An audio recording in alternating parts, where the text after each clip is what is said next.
अस्सलाम वालेकुम दोस्तों, आज मैं आपको बताऊंगा अगर आप अपने मोबाइल में से जीमेल अकाउंट रिमूव करना चाहते हैं जो गूगल का अकाउंट है तो उसे कैसे रिमूव कर सकते हैं। सिंपली आपने सेटिंग में जाना है। सेटिंग में जाने के बाद यहाँ पे आपको एक ऑप्शन मिलेगा अकाउंट्स एंड बैकअप, आपने इस पर क्लिक करना है।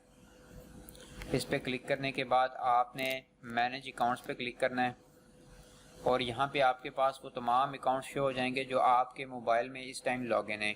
आपने क्या करना है, अगर आपने अपने गूगल अकाउंट को रिमूव करना है तो सिंपली आपने गूगल पे क्लिक करना है और रिमूव अकाउंट पे क्लिक कर देना है। तो आपका जो भी गूगल अकाउंट है ये जितनी भी प्लेटफॉर्म पे लगा है, यूट्यूब के साथ लगा है, जीमेल में लगा है, उसके बाद प्ले स्टोर के साथ लगा है, जहाँ जहाँ ये लगा है वहाँ से ये आपका अकाउंट मुकम्मल तौर पर आपके मोबाइल में से रिमूव हो जाएगा। इसके अलावा अगर आप जिस तरह मैंने ये 2 फेसबुक अकाउंट लगाए, अगर मैं इन दोनों में से किसी एक को रिमूव करना चाहता हूँ तो सिंपली मैं इस पर भी क्लिक करके यहाँ से इसे रिमूव कर सकता हूँ।